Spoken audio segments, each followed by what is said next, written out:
motion-activated camera in his living room recorded something impossible. His shadow sat up on the couch and stared at the door while he slept upstairs. A flat black shape in grainy gray pixels. And when he paused the footage, the shadow turned, and the frame seemed to breathe colder, like the room had suddenly lost warmth. And every sound had been pulled thin and distant, as if the house were inhaling him through the glass with perfect patient hunger. Before we go any further, I ask you a favor. Like the video, subscribe to my channel, and leave a comment below this video with the time you listened to this story. At first, it was little things. The kitchen light left burning in the exact patch of shade where he'd set a mug, only for the mug to be empty and cold when he came back his shoes, lined as if for a date, nudged under the couch, but pushed deeper inside the darkest corner. Then he left them, a damp, earthy smell that pooled in the apartment's shaded hollows like rain in a folded shirt. The shadow always occupied the room's coldest places, under the bookshelves, beneath the stairwell, the thin crescent between the couch and the wall where noon never touched. He started to keep a diary of small betrayals, a spoon missing from the sink that turned up balanced on the radiator in a sliver of gloom, a pillowcase that showed a faint, thumbed crease only on the side facing the hallway. He marked times beside each entry and tried to find a pattern. There wasn't one he could trust. It happened when he left the house and when he went to bed. It happened during storms and in the calm of clear blue afternoons. Each absence was a note that rewrote the rules of his rooms. He tried logic first. He blamed sleepwalking, an overfull work schedule, stress. He set out the obvious: a padlock on the kitchen cupboard, a tray to catch crumbs, labels on the backs of shoes. For 3 nights, nothing moved. On the 4th morning, the label on his left shoe read, in the soft smear of pencil he'd only used to jot the grocery list, the single word home. He hadn't written it. He didn't own that handwriting. He began experiments. They were small and almost polite, like asking a neighbor to stop dropping their keys in the hall. He would enter the apartment, draw the curtains to a sliver, and place his hand against the wall in a patch of sunlight, as though to prove the wall was solid. He'd move slowly, take a breath, and watch the shadow in the corner like a cat. He shone lamps at angles that made the edges of furniture hiss with exaggerated shadows, and he snapped photographs with the phone laid on the counter. The dark patch did not vanish. It lagged, not with the sickly stuttering of a digital artifact, but with the precise, tiny delay of a person who doesn't want to be seen. When he stepped left, the darkness seemed to hesitate a fraction of a second, then matched him. When he lifted his hand, the darkness drew up like ink reaching for a brush. The fraction was maddening because it signaled attention. It made a thing into someone at night. He learned to listen to the apartment in a new key. He could tell when the house remembered him and when it rehearsed someone else. There were soft thuds in the places beyond the lamp's glow, muted movements that had no source in the bright world. He learned the odor of that company, not the sharpness of fresh perfume, but a damp, loamy perfume that smelled of cellars and old trunks. It slicked the back of his throat when he yawned in the shaded hallway. He tried to catch it in motion with a handheld camera, walking through the rooms on purpose, sweeping the lens like a fisherman casting net.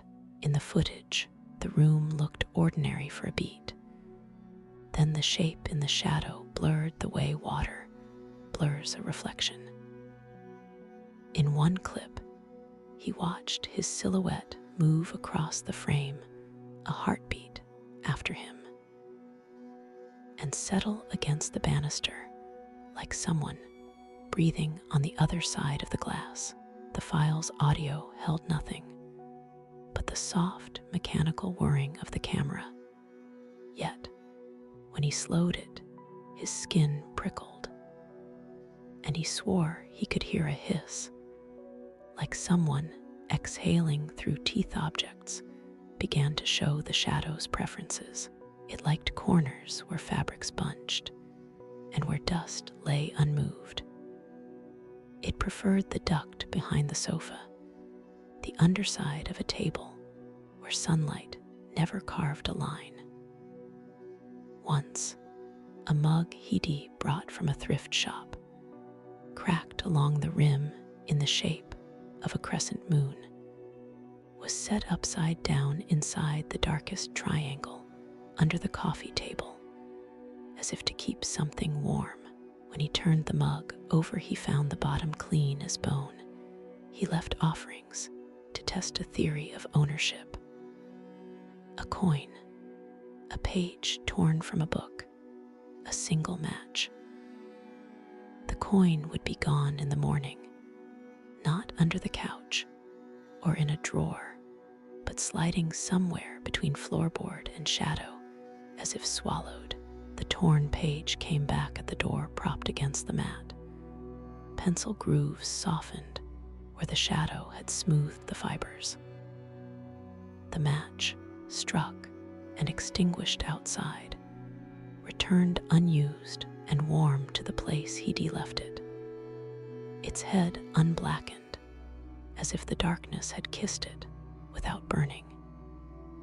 He tried confronting it directly once, standing in the brightest pool of light he could make and speaking aloud like a lunatic in an empty theater. His voice sounded small in the glare. The darker patch recoiled, thinning to an outline along the floor seam. It watched him. He felt the weight of the watching in the bones of his elbows. He told it to leave. That night, when he checked the motion camera because he could not sleep, the footage showed him standing squared and absurd in the lamp's halo, while the shadow, compacted, pressed like a wet paper, cut against the doorway. It shifted its head the way a cat will if one does not blink. Every escalation had a conciliatory counter. A lost sock replaced a forgotten book waiting on the table. The apartment acquired a logic of small thefts and gifts. He would sometimes find a note, impressions on the back of receipts where pencil had scored the paper from the other side. Once, the impression spelled only one letter, like a child's grammar exercise. K. The pencil stroke was faint but deliberate, the same hand that had written home. He took to folding those receipts into squares and leaving them on the windowsill like bread for a curious bird. He grew less surprised at the strangeness and more alarmed by how domestic it felt. It wasn't trying to terrify him the way a scream in a film scares a theater audience. It was making a roommate of the darkness, establishing habits and claiming territory through the petty ownership of things. The microwave would hum with the impression of his routine, but the countertop beneath a trimmed plant would show a thumbprint in a place he'd never put his hand. The shadow kept the parts of the apartment that were never bright, mapping them like a tenant, choosing rooms by preference. When he invited friends over to test the truth, they laughed in that protective way people laugh at what they cannot yet name. They came, sat in light, took pictures, joked about bats in the walls. No one could see what he did on film. No one smelled the damp breath in the closet. They left thinking the apartment had quirks. He stayed awake, rearranging the furniture into constellations to confuse whatever was learning his angles. He began to treat the shadow as something domestic rather than merely supernatural. Little things changed. A mug that should have sat bluntly in sunlight had been nudged an inch into the cool sliver beside the fridge. One shoe vanished and returned tucked under the couch in the darkest corner, where dust went softer and the air tasted of damp earth. He found a scrap of cloth flattened and worn smooth beneath the stairs, gray and almost velvety. The cloth smelled sharp with something metallic, like the breath of thunder. He catalogued each small theft as if naming them might keep them honest. A graphite smear by the thermostat, a neat ring of dust on the windowsill, a child's button tucked under the lamp foot. Each item felt like a sentence from a life learned to breathe without light. He tried to trap it. Flower along the hallway where shadow and sun met. The morning after the powder sat almost untouched, save for a shallow crescent, as though knees had pressed and left the shape of a body. He set a motion lamp under the stairs, propped his camera on a stack of boxes, and watched. The footage looked ordinary at first, a room waiting for morning. Pause, and he saw the dark in the grain refuse the lamp's heat. It leaned for a moment, like a person shifting weight. Then it settled again. It did not scuttle away. It watched. The note arrived with an economy that made his heart ache. He found it folded under the plant stand, a grocery receipt torn in two. The graphite scrawl squeezed into 3 words. When he smoothed the paper, the smell caught his throat. Ozone, thin and electrical, like after a storm. I've been waiting. The letters were small, precise, patient. He pressed the receipt to his face and felt cold bloom under his cheek, as if something on the other side of the paper had breathed. He left a pencil on the landing, wrote "Y" in blocky letters, more to prove himself brave than to ask. Morning came, and the pencil lay where he'd left it, blunted, as if fingernails had worn the tip.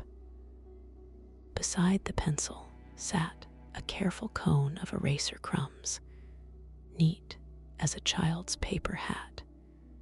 He set a mirror on an easel, leveled it towards the stair shadow, and lined the hallway with every lamp he owned. For a moment, the room turned itself inside out, a plane of glass reflecting an absurd brightness. In the mirror, everything looked ordinary. The ceiling paint, the small bruise of dust in a corner, the square of window light.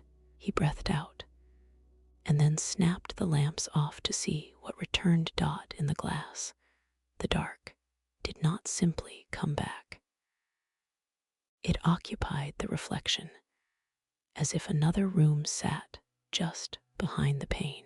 The shadow in the mirror had shoulders, a hollow where a jaw might be, and long fingers that spread thin across the inside of the glass. They left the faint suggestion of moisture, as though breath had been pressed there. His reflected throat moved, and the movement was not his. It was smaller, practiced, the motion of someone who had learned to be patient. The hair at the nape of his neck prickled. He felt watched from inside the glass, and at the same time watched something else watching him. He tried other experiments. He left the television turned to static, reasoning that white noise might disturb whatever kept itself to the dark.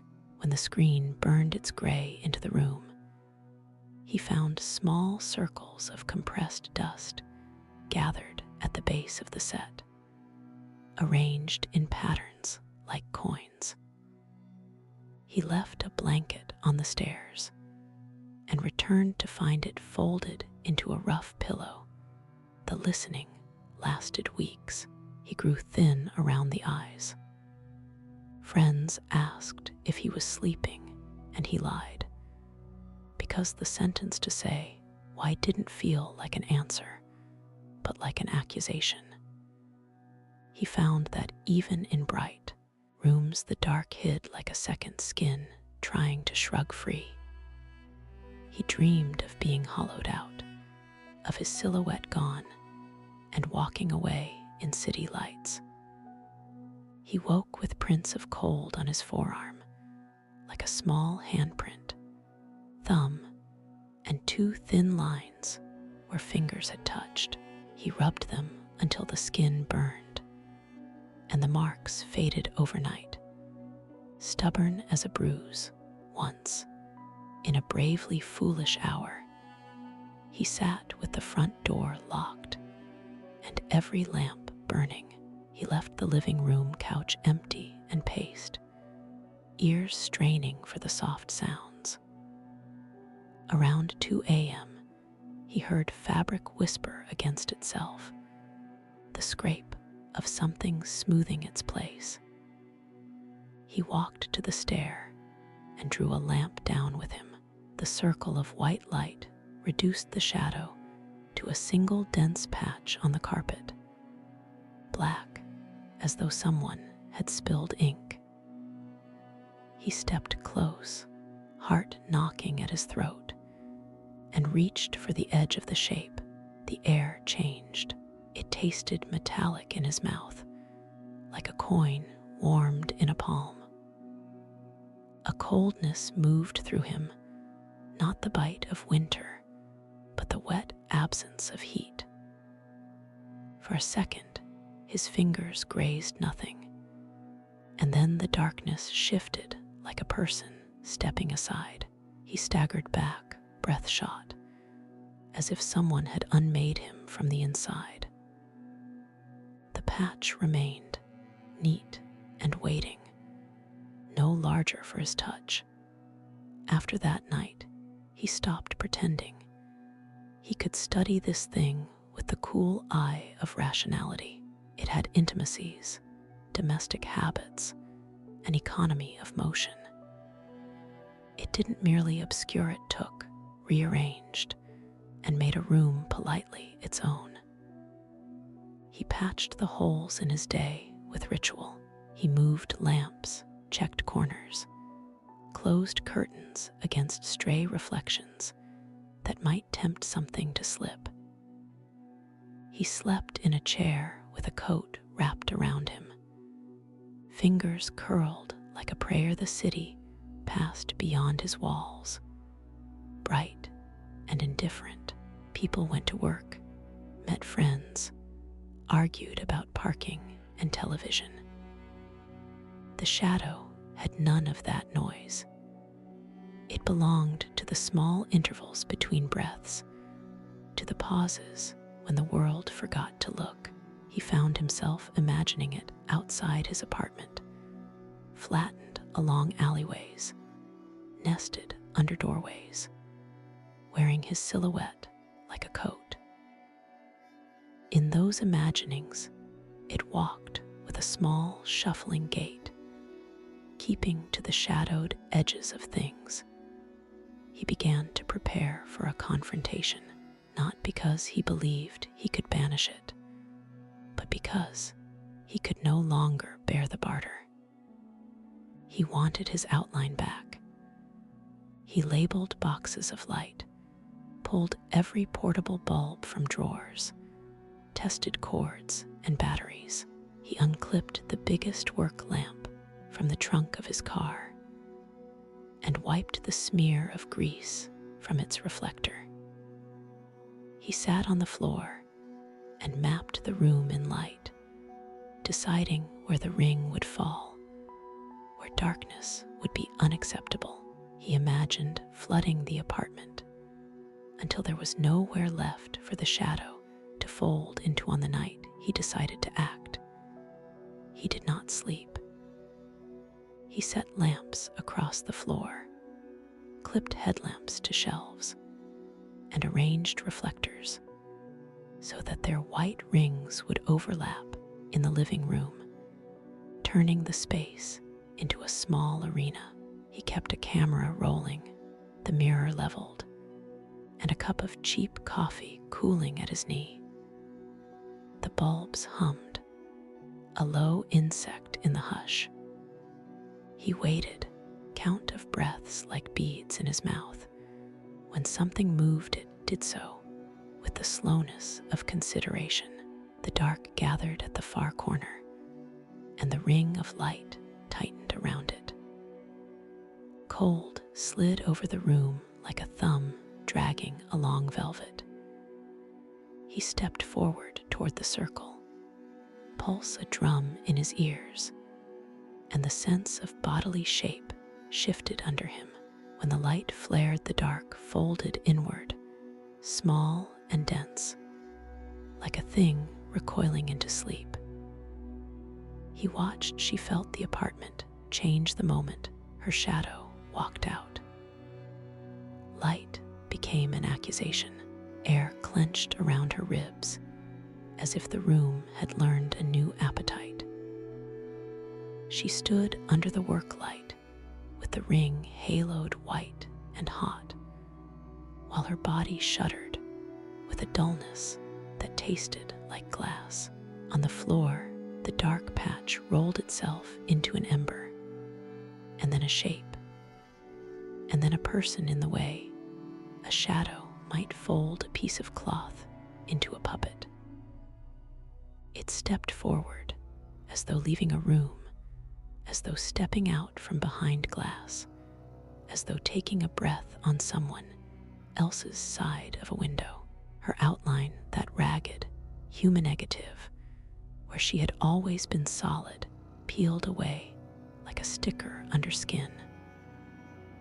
Her limbs went slack, her knees buckled for a slow, treacherous second. She felt no weight to the world.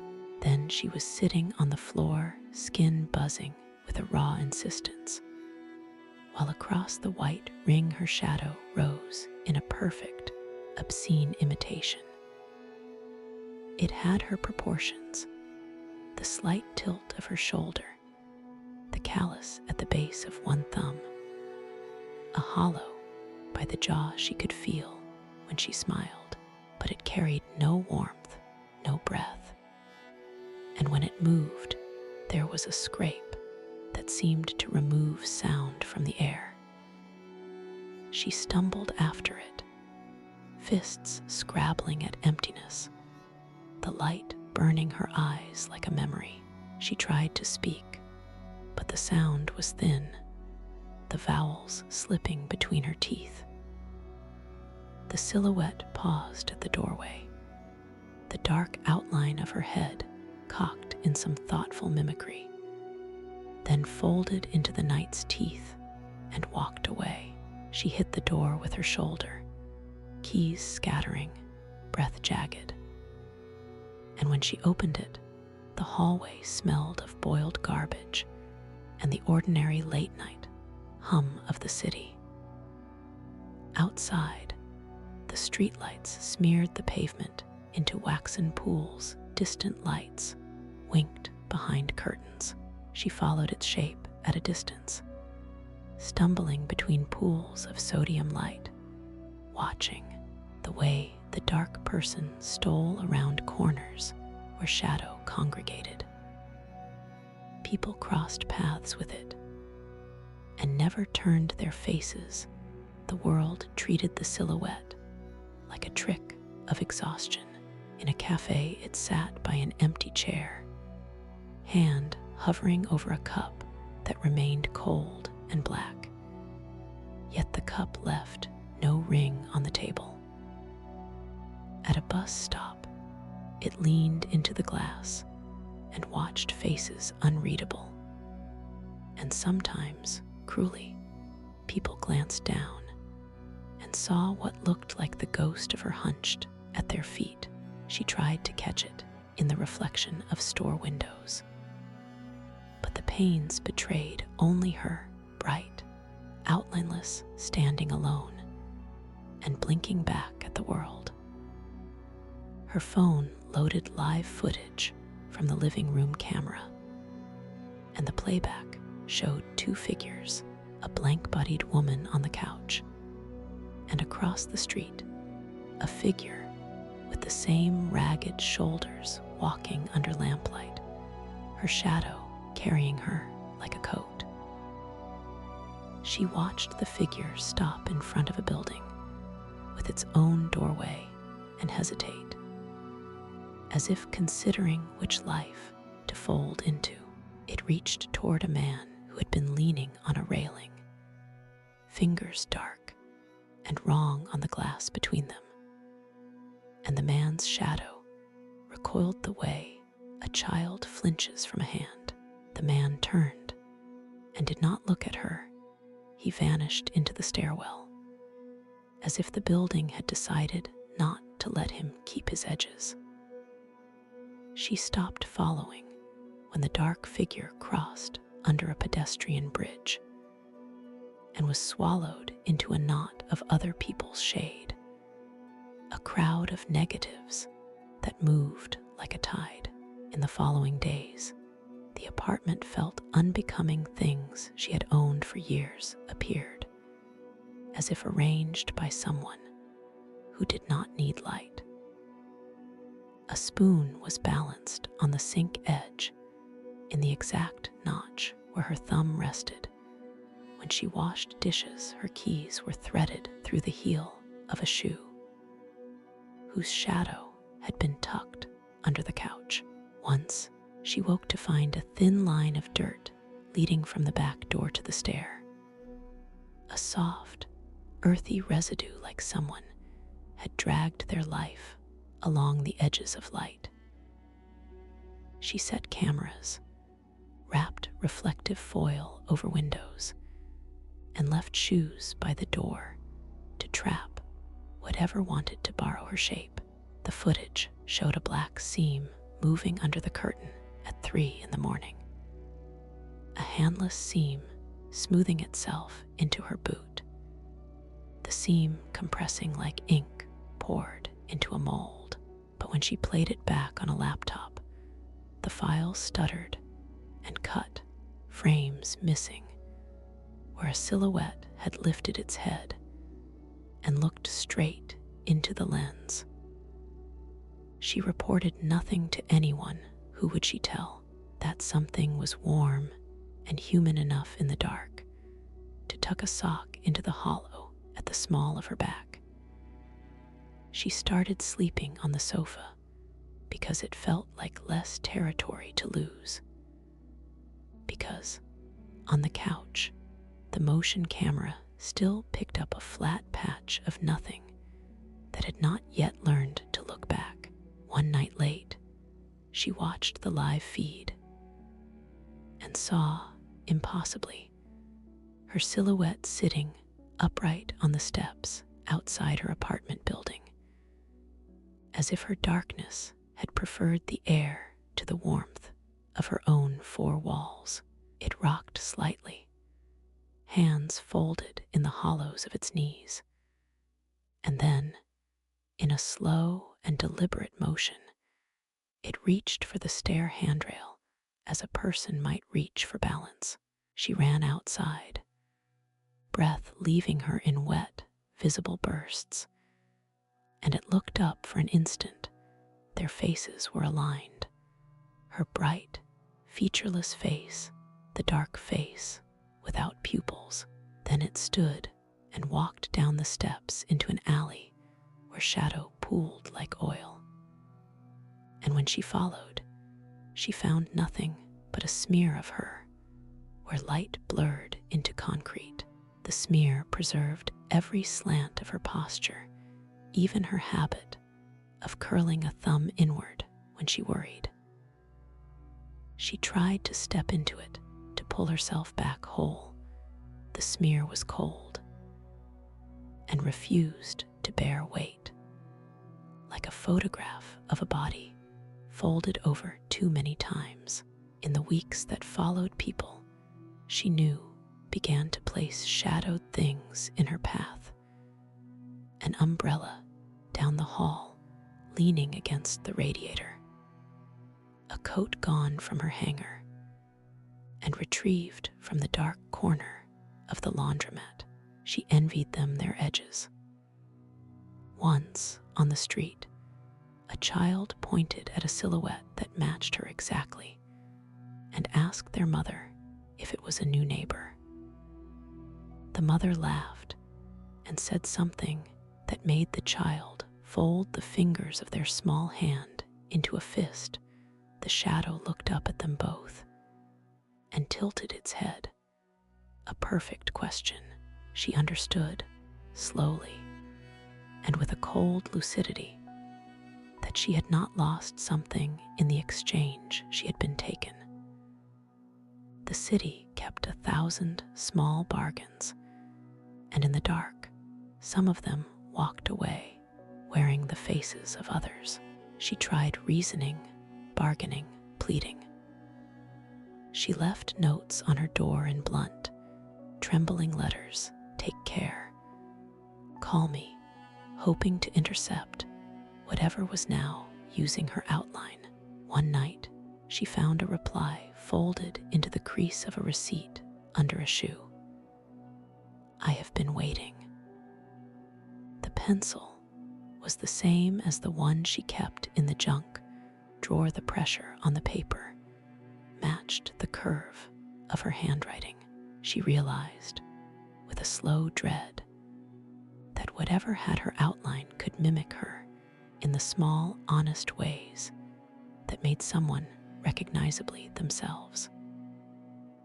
It could hold her book the way she did it, could fold a sweater with the little tucks in the sleeve. It could lay the spoon at the sink so the handle faced her right hand. She did not know whether she wanted to be recognized. Subscribe to my channel